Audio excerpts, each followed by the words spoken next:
आज 10 ऑगस्ट 2020 प्राथमिक माध्यमिक उच्च माध्यमिक शिक्षकांना वेतन अनुदान मिळावं या मागणीसाठी पायी दिंडी औरंगाबाद ते मंत्रालय सध्या सुरू आहे. आणि या दिंडीकडे, या वारीकडे महाराष्ट्रातील सर्व शिक्षकांचं आणि विविध घटकांचं, विविध संघटनांचं लक्ष लागलेलं आहे. पायी दिंडी नाशिकमध्ये असतानाच जे आंदोलनकर्ते शिक्षक आहे खैरे सर यांची तब्येत देखील खालावलेली आहे. आणि या मागणीसाठी आज जिल्हाधिकारी नाशिक यांना निवेदन देण्यात आलेलं आहे. पायी सर्व शिक्षक जाऊन जिल्हाधिकारी कार्यालय या ठिकाणी गेल्यानंतर स्वतः जिल्हाधिकारी यांना जेव्हा समजलं की उपोषणकर्ते जे काही शिक्षक आहे, पायी दिंडी वारीमधील जे शिक्षक आहे यांची तब्येत अत्यंत खालावलेली आहे, तर स्वतः जिल्हाधिकारी यांनी माणुसकीचं जे दर्शन आहे त्या ठिकाणी घडलेलं पाहायला सर्व शिक्षक वर्गाला, विविध शिक्षक संघटनेच्या पदाधिकाऱ्यांना व इतर पक्षीय जे काही तिथे पदाधिकारी उपस्थित होते वेगवेगळ्या पक्षांचे, त्यांना देखील झालेलं पाहायला भेटलं. स्वतः जिल्हाधिकारी हे आपल्या दालनातून खाली ग्राउंड लेवलपर्यंत स्वतः पायी आले आणि त्यांनी जे क्रांतियुग शिक्षक संघटनेचे खैरे सर आहे यांचं जे निवेदन आहे त्याचा त्यांनी स्वीकार केला आणि त्यासोबत काही माहिती देखील या ठिकाणी देण्यात आलेली होती. तर यामध्ये विविध पक्षीय संघटनेचे देखील कार्यकर्ते त्या ठिकाणी उपस्थित होते. तर जिल्हाधिकारी यांनी निवेदन स्वीकारल्यानंतर ते पुढं विविध वृत्तपत्रां आणि त्या ठिकाणी जी काही प्रेस कॉन्फरन्स झाली, तर विविध न्यूजपेपरचे जे काही प्रतिनिधी होते, विविध न्यूज चॅनलचे प्रतिनिधी होते, यांच्यासोबत बोलताना जिल्हाधिकारी यांनी सांगितलं की सदर निवेदन आणि जी आंदोलनकर्ते शिक्षक आहे खैरे सर यांची तब्येत ही खालावलेली आहे. त्यांनी लवकरात लवकर उपचार करण्यासाठी साथ द्यावी आणि त्याचसोबत ज्या काही प्रमुख मागण्या आहेत त्या आम्ही सरकार दरबारी पोचवलेल्या आहे. आणि ही जी काही मागणी आहे ती मागणी विविध जे काही अनुदान देण्यासंदर्भातील जे सर्व घटक आहे, जे प्रक्रियेमधील जे घटक आहे वेतन अनुदान निर्गमित करण्यासंदर्भातील, यांच्यापर्यंत सदर मागणी ही आम्ही सरकारी दरबारी पोहोचवलेली आहे.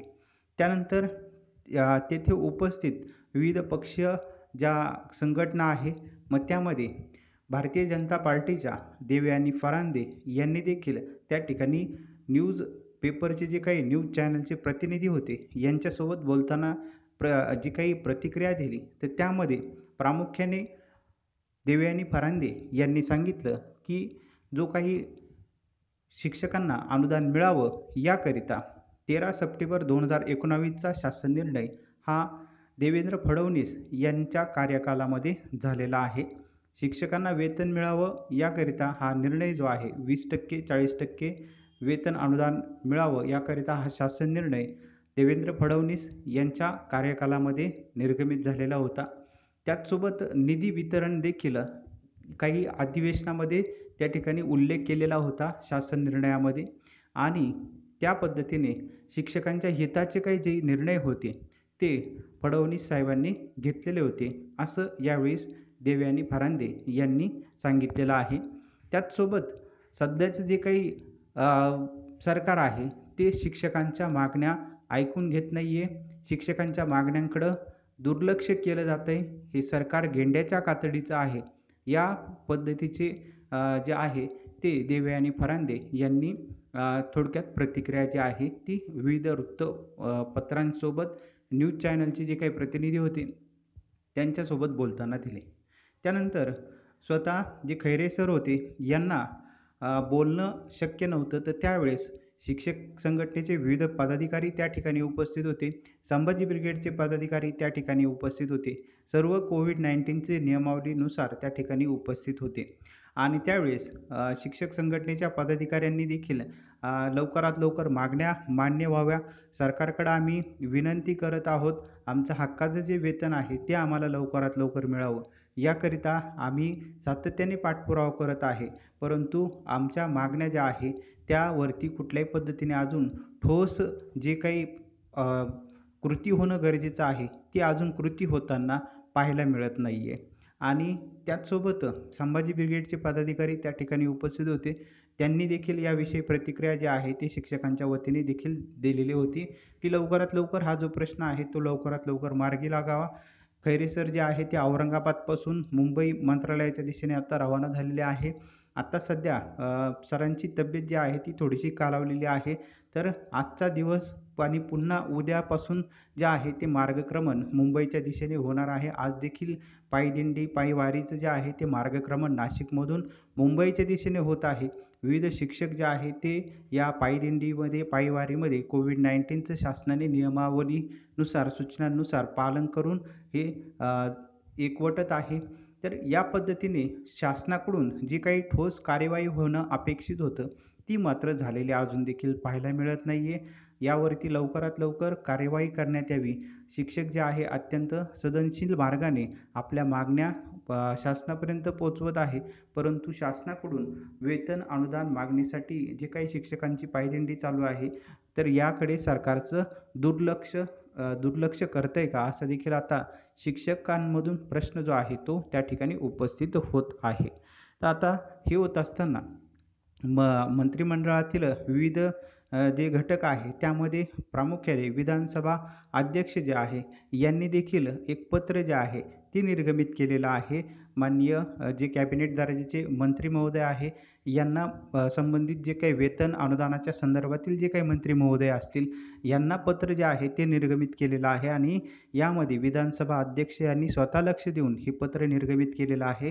तर जनतेची काही जी मागणी आहे त्यानुसार जी काही वेतन अनुदान लेखाशीर्ष E-222 जो काही पूर्ण क्रमांक आहे, तर वेतन अनुदान शिक्षकांना मिळावं याकरिता जे काही मंजूर झालेलं आहे 20-511 E-222-020-511 या आशयाचं जे काही वेतन अनुदान शिक्षकांना मिळण्यासंदर्भात लेखाशीर्ष जो आहे तो मार्चमध्ये झालेल्या अधिवेशनामध्ये मंजूर झालेला आहे आणि अनुदानाच्या संदर्भातील जी तरतूद आहे ती देखील त्या ठिकाणी झालेली आहे.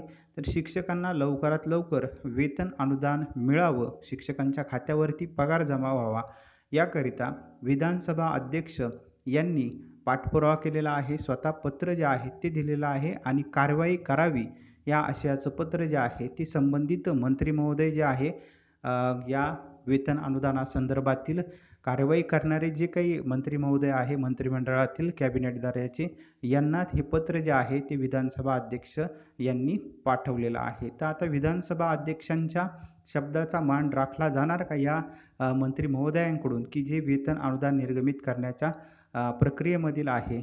मग या विधानसभा अध्यक्षांचा शब्दाचा जर मान राखला गेला तर निश्चित लवकरात लवकर प्रश्न मार्गी लागेल. परंतु त्यांचा मान राखला जाणार का? त्यांच्या शब्दाला वजन जे आहे ते या मंत्रिमंडळातील जे काही प्रमुख घटक आहे, जे वेतन अनुदान निर्गमित करण्याच्या संबंधातील जे काही मंत्री महोदय आहे ते विधानसभा अध्यक्षांच्या शब्दाचा मान राखणार का? हा मात्र प्रश्न आता उपस्थित झालेला आहे. कारण या एवढे 15 दिवस उलटून सुद्धा अजून देखील शिक्षकांच्या या पायदिंडीकडे लक्ष जे आहे ते दिलेलं नाही आहे. कृतिशील जे काही पावलं उचलणं गरजेचं होतं ते मात्र उचलताना दिसत नाही आहे. अत्यंत निष्काळजीपणे हे जे आंदोलन आहे, ही जी पायदिंडी, पायवारी जी आहे ती हाताळली जात आहे. शिक्षकांना वाऱ्यावरती सोडून दिलेले आहे. हे शिक्षक महाराष्ट्राच्या बाहेरचे आहे का? असा देखील प्रश्न आता शिक्षकांमधून उपस्थित होत आहे. जे राज्यकर्ते असतात मग ते कोणतेही असो, राज्यकर्ते हे आपल्या प्रजेची काळजी घेण्याकरिता हे प्रयत्न करत असतात. मात्र इथं परिस्थिती जी आहे ती वेगळी शिक्षकांना पाहायला मिळत आहे.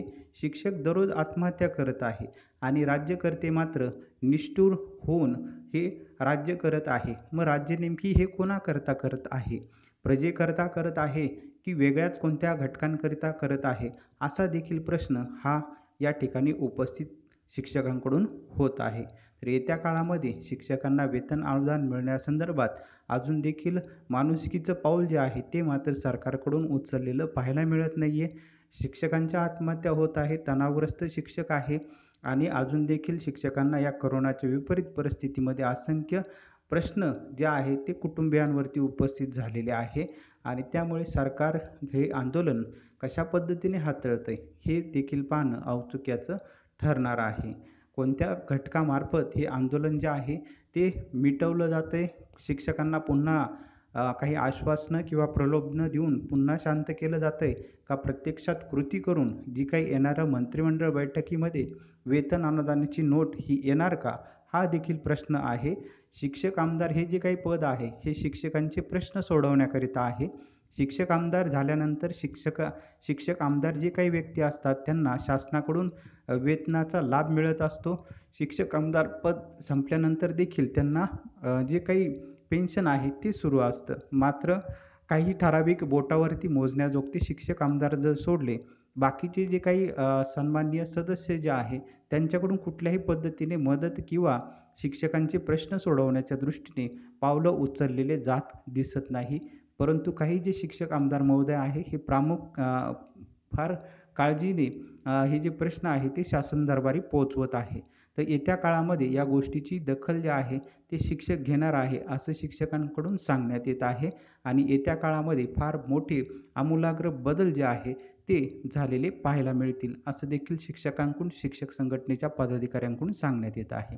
आज नाशिक येथे जमा झालेल्या सर्व जे काही शिक्षक होते त्यामध्ये विविध शिक्षक संघटनेचे पदाधिकारी देखील उपस्थित होते, शिक्षक देखील उपस्थित होते. या पद्धतीने सर्व शिक्षक संघटना ज्या आहेत त्या एकवटायच्या दृष्टीने सुरुवात झालेली आहे. शिक्षकांना काहीही नको, शिक्षकांना फक्त वेतन पाहिजे या दृष्टीने हा जो आज घटक जो झालेला होता, जो इन्सिडन्ट जो झालेला होता, सर्व शिक्षक या ठिकाणी एकवटलेले होते. फक्त वेतन मिळावं याकरिता, प्रचलितनुसार वेतन मिळावं याकरिता सर्व शिक्षक संघटना आता एकवटलेल्या आहे आणि त्या दृष्टीने खैरे सरांसोबत सर्व शिक्षक जे आहे ते पायदिंडीमध्ये आता सहभागी होत आहे आणि प्रामुख्याने शासनाने दिलेली जी काही कोविड-19ची जी नियमावली आहे, मग त्यामध्ये विविध सूचना ज्या शासनाकडून दिल्या जातात त्याचं पालन शिक्षकांनी करावं असं देखील या ठिकाणी जे आंदोलन किंवा पायदिंडीमध्ये असलेले जे शिक्षक आहे यांच्याकडून सांगण्यात येत आहे. सूचनांचे पालन करा, नियमांचे पालन करा, hand sanitizer, mask, social distancing या नियमांचे पालन करा. आणखी जे काही नियमावली आहे यांचं पालन करा आणि या दृष्टीने ज्यांना सहभागी व्हायचं आहे त्यांनी सहभागी होऊ शकता आणि सर्वात महत्त्वाचं नियमावली जी आहे शासनाच्या नियमावलीनुसार हे या ठिकाणी भेट देखील विविध शिक्षक जे आहे ते देत आहे. तर येत्या काळामध्ये आणखी काय होणार आहे, कशा पद्धतीने सरकारकडून हालचाली होणार आहे का हालचाली होणार नाही आहे, सरकार निगरगट्ट आहे का सरकार संवेदनशील आहे याची देखील प्रचिती काही काळामध्ये येणार आहे. याआधी देखील सांगण्यात आलेलं होतं की आम्ही पॉझिटिव्ह आहे, तर खरंच पॉझिटिव्ह आहे का नाही हे देखील येत्या काळामध्ये याचं उत्तर जे आहे ते आता पाहायला मिळणार आहे. जनतेचे प्रतिनिधी आहे, जनतेचे सेवक आहे की वेगळ्याच घटकांचे सेवक आहे, हे येत्या काळामध्ये हा जो प्रश्न शिक्षकांना पडलेला आहे त्याचं उत्तर देखील येत्या काही दिवसांमध्येच निश्चित मिळणार आहे.